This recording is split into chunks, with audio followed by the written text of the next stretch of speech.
जय श्री राम दोस्तों, स्वागत है आप सभी का। मैं हूं आपका अपना वैभव। आज मैं आपको एक ऐसी सच्ची घटना सुनाने जा रहा हूं जो मैंने खुद अपनी जिंदगी में देखी, महसूस की और जानी है। ये कहानी है आस्था की ताकत की।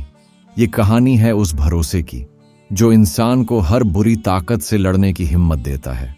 कहते हैं ना, जब संकट बहुत बड़ा हो जाता है, जब तांत्रिक शक्तियां सिर उठाती हैं, तब भगवान हनुमान जी की भक्ति ही वो कवच बन जाती है जिससे कोई भी तांत्रिक शक्ति टिक नहीं पाती।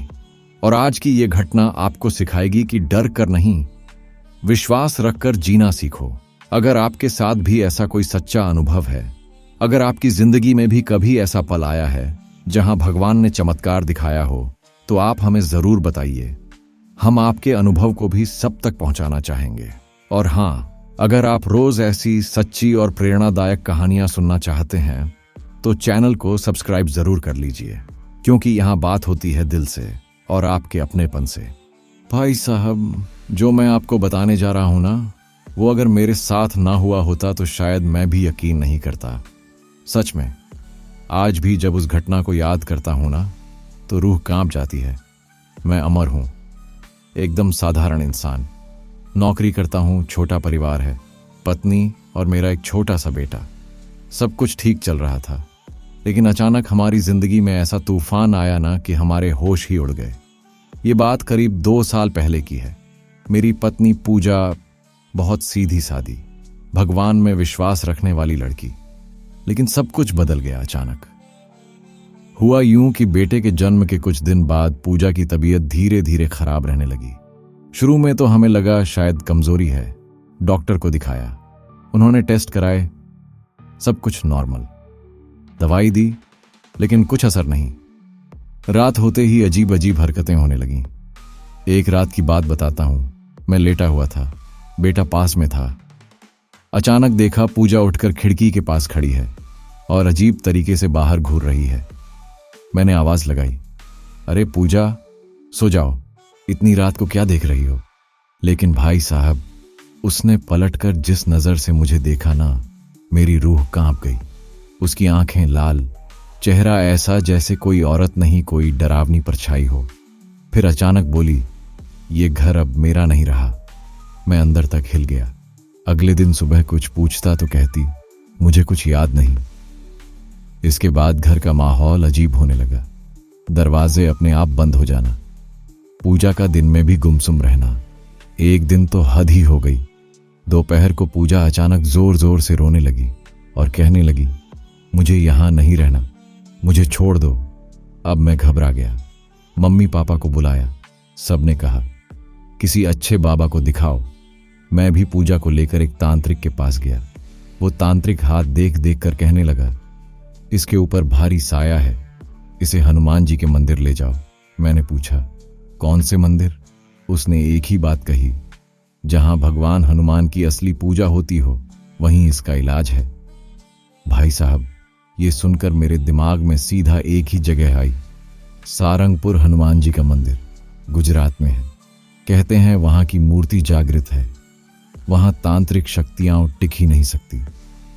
पर मन में डर भी था, पूजा को वहां तक कैसे ले जाऊंगा, क्योंकि घर से निकलना तो दूर, मंदिर का नाम सुनते ही उसकी हालत बिगड़ने लगती थी।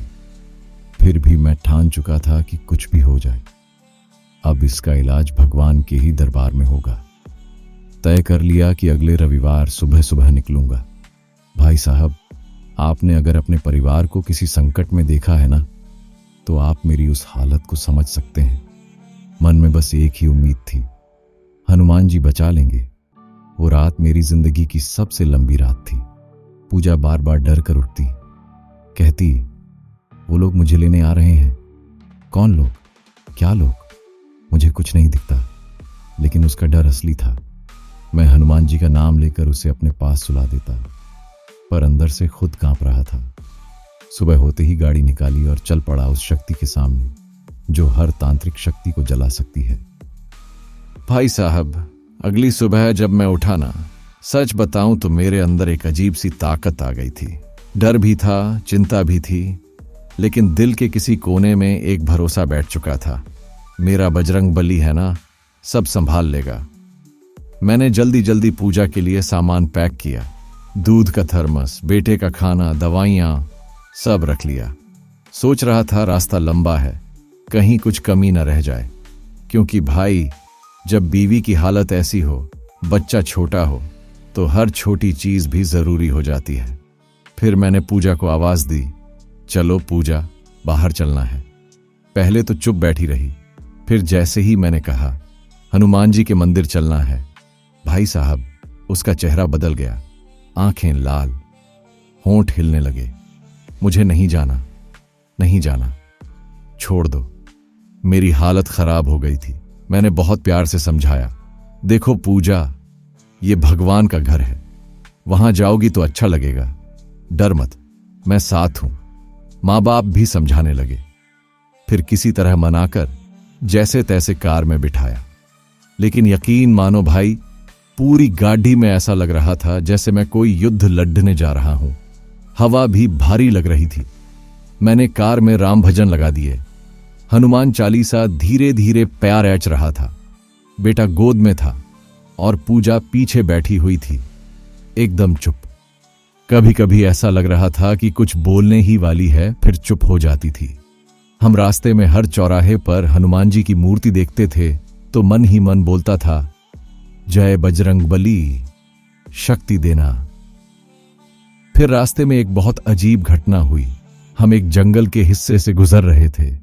अचानक कार के शीशे के पास से एक साया सा गुजरा, मानो कोई हवा में बहुत तेजी से भागा हो। मुझे ऐसा झटका लगा कि ब्रेक मार दी। पूजा जोर जोर से रोने लगी, मुझे मत ले जाओ, वो पीछे आ रहे हैं। मैं घबरा गया, लेकिन भाई साहब उस वक्त मन में एक ही बात थी, डर जाओगे तो ये ताकतें और हावी हो जाएंगी। और फिर कार के अंदर आकर हनुमान चालीसा और तेज आवाज में लगा दी। उस दिन मैंने महसूस किया कि भजन और भगवान का नाम सच में एक ढाल बन जाता है। फिर रास्ते भर कई बार लगा कि कार रुक जाएगी। इंजन आवाज कर रहा था, कभी स्पीड खुद कम हो रही थी। लेकिन भाई साहब, जैसे ही किसी गांव के मंदिर के पास से गुजरता था ना, गाड़ी फिर से सही चलने लगती थी। आखिरकार हम शाम तक मंदिर के पास पहुंच ही गए। सारंगपुर हनुमान जी का मंदिर, भाई साहब क्या बताऊं, मंदिर का दरवाजा देखते ही मेरे रोंगटे खड़े हो गए। ऐसा तेज प्रकाश, ऐसी ऊर्जा, जैसे कोई अदृश्य शक्ति कह रही हो, आ गया तू मेरे पास, अब तेरा कुछ नहीं बिगड़ सकता। लेकिन पूजा की हालत सबसे ज्यादा खराब हो गई थी। वो चिल्ला रही थी, मुझे वापस ले चलो, मैं यहां नहीं रुकूंगी। मैंने उसके हाथ जोड़ दिए, अब तू यहीं रुकेगी, ये भगवान का घर है। मंदिर के अंदर घुसते ही जैसे उसकी सारी तांत्रिक ताकतें उसके पैर खुद ब खुद पीछे खींचने लगे। लेकिन भाई साहब, मैं भी अड्डच गया था। उस वक्त ना मैं पति था न पिता, मैं सिर्फ हनुमान जी का भक्त था। मैंने उसे पकड़ धाचकर मूर्ति के सामने बिठा दिया।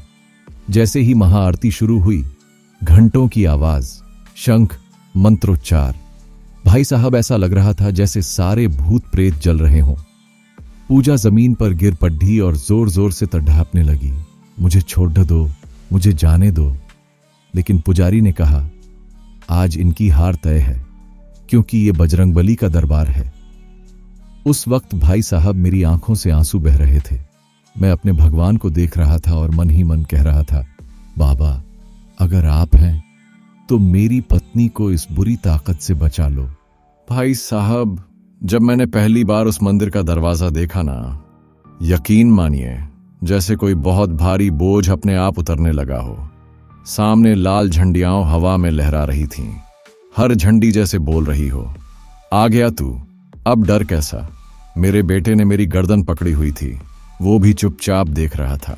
और पूजा, वो अब भी जैसे कोई दूसरी दुनिया में थी, लेकिन उसका चेहरा अब उतना डरावना नहीं लग रहा था, जैसे कुछ अंदर से बदलने लगा हो। हम मंदिर की सीढ़ियां चढ़ने लगे। एक एक सीढ़ी पर मैं हनुमान चालीसा का एक एक दोहा बोल रहा था। बुद्धिहीन तनु जान के सुमिरौं पवन कुमार।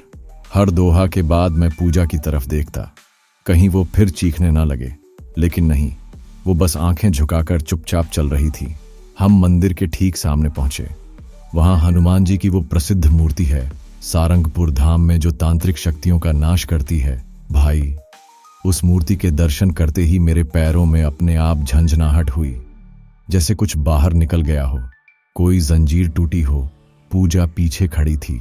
मैं धीरे से बोला, आओ पूजा, इनके सामने खड़े हो जाओ। और भाई साहब, बस यहीं से असली खेल शुरू हुआ। जैसे ही पूजा मूर्ति के सामने खड़ी हुई, उसका पूरा शरीर कांपने लगा। अचानक जोर से चीख मारी, हटा लो ये मूर्ति, ये जल रही है, मुझे नहीं देखना इसे। सब लोग चौंक गए। मंदिर के सेवक दौड़े आए। एक बुजुर्ग पुजारी ने मेरे कंधे पर हाथ रखा और बोले, डरो मत बेटा, ये सब सामान्य है। जो भी ऐसी शक्तियों की चपेट में आता है, उनके अंदर की नकारात्मकता इन्हें देख नहीं पाती। अभी हनुमान जी इसे शुद्ध करेंगे। फिर उन्होंने एक बात बोली जो आज तक मेरे रोंगटे खड़े कर देती है। बोले, कई बार ये ताकतें किसी को इस कदर जकड़ लेती हैं कि उसके अपने मन की आवाज तक दब जाती है। वो कुछ कहती है, कुछ करती है, लेकिन जब वो प्रभु के सामने आती है तो असली रूप बाहर आने लगता है। मैंने देखा, पूजा जमीन पर बैठ गई थी। उसकी आंखें अब फिर से ऊपर उठ रही थीं, जैसे किसी और की थीं। अचानक वो जोर से हंसी, फिर रोई, फिर जोर से चिल्लाई, छोड़ दो मुझे, मैं इसे नहीं जाने दूंगी। भाई, उस पल मेरी आत्मा कांप गई।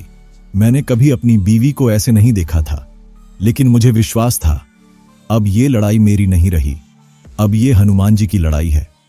पुजारी ने उसे एक चुटकी सिंदूर दिया, वो जो हनुमान जी के चरणों से लिया जाता है। उस सिंदूर को जैसे ही पूजा के सिर पर लगाया, भाई, जैसे बम फटा हो। वो जोर से चिल्लाई, फिर पूरी ताकत से जमीन पर गिर गई। पूरा शरीर कांपने लगा। भीड़ इकट्ठा हो गई थी। कोई राम नाम जप रहा था, कोई चुपचाप हाथ जोड़े खड़ा था। मंदिर के अंदर जैसे बिजली सी दौड़ गई थी। उस वक्त मुझे लगा, आज ये तांत्रिक शक्तियां सच में हनुमान जी के सामने नहीं टिक पाएंगी। पूजा कुछ मिनटों तक यूं ही कांपती रही। फिर अचानक उसकी सांसें भारी हो गईं और फिर एकदम शांत, जैसे कुछ निकल गया हो। पुजारी मुस्कुराए और बोले, बजरंग बली ने सुन ली। मैं घुटनों के बल बैठ गया और हाथ जोड़ लिए। आंसू अपने आप बह रहे थे। मैंने बस इतना कहा, जय हनुमान, जो आपने किया वो मैं जीवन भर नहीं भूलूंगा। उस दिन पूजा को मंदिर में ही कुछ घंटे आराम करने दिया गया।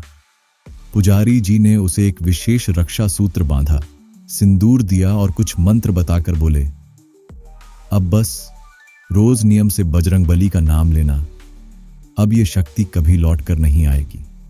मैंने हाँ में सिर हिलाया। फिर मंदिर से बाहर निकलते वक्त जो हवा चली ना भाई, जैसे किसी और ही दुनिया से आई हो, हल्की, ठंडी और एकदम शुद्ध। बेटे ने मेरी गोद में सिर रखा और धीरे से बोला, पापा, मम्मा ठीक हो जाएंगी ना? मैंने हंसकर कहा, बेटा, मम्मा नहीं, अब सब ठीक हो जाएगा।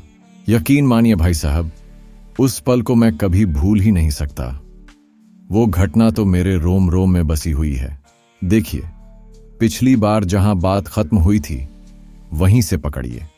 जब पूजा जमीन पर बैठकर चिल्ला रही थी ना, और उसके अंदर की वो ताकत एकदम उग्र हो गई थी, तो सच मानिए पूरा माहौल बदल गया था।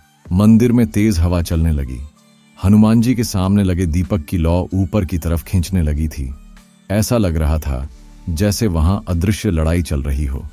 और मैं तो उस समय बस एक ही चीज कर रहा था, बार बार अपने मन में हनुमान चालीसा पढ़ रहा था। मेरे हाथ कांप रहे थे, लेकिन मुंह से आवाज आ रही थी, जय हनुमान ज्ञान गुण सागर। तभी वो बुजुर्ग पुजारी जी मेरे पास आए। उनके चेहरे पर इतनी शांति थी कि मैं भी थोड़ा मजबूत हो गया। उन्होंने कहा, बेटा, विश्वास बनाए रख। ये जो तांत्रिक शक्ति इसके अंदर है ना, ये यहां नहीं टिकेगी। अब समय आ गया है इसके पूरी तरह नष्ट होने का। फिर उन्होंने वही हनुमान जी के चरणों का सिंदूर मेरे हाथ में दिया। बोले, जा बेटा, इसके माथे पर यह सिंदूर लगा दे। डर मत, अब ये शक्ति बस अंतिम बार जोर मारेगी, फिर भाग जाएगी। सच कहूं तो भाई साहब, उस समय मेरे दिल की धड़कन इतनी तेज थी कि जैसे सीने से बाहर आ जाएगी। मैंने हिम्मत करके पूजा के पास जाना शुरू किया। वो मुझे देख रही थी, लेकिन उस समय उसकी आंखें वैसी नहीं थीं जैसी आम इंसान की होती हैं। उसकी आंखों में गुस्सा था, डर था और बेबसी भी थी, जैसे दो ताकतें एक साथ लड़ रही थीं, एक तांत्रिक शक्ति और एक उसका अपना मन जो अंदर से चिल्ला रहा था कि बचाओ मुझे। मैंने धीरे से उसके पास जाकर उसके माथे पर सिंदूर लगाया और जैसे ही सिंदूर लगा, भाई साहब, पूरा मंदिर गूंज उठा। पूजा एकदम जोर से चिल्लाई, नहीं नहीं, छोड़ दो मुझे, मैं जा रही हूं, मैं जा रही हूं। और उसके बाद ऐसा लगा जैसे किसी ने उसके अंदर से कुछ खींच कर बाहर फेंक दिया हो। वो एकदम बेहोश हो गई। मैं तुरंत भागकर पुजारी जी के पास गया। उन्होंने कहा, घबराना मत बेटा, सब ठीक हो गया है, अभी वो सो जाएगी।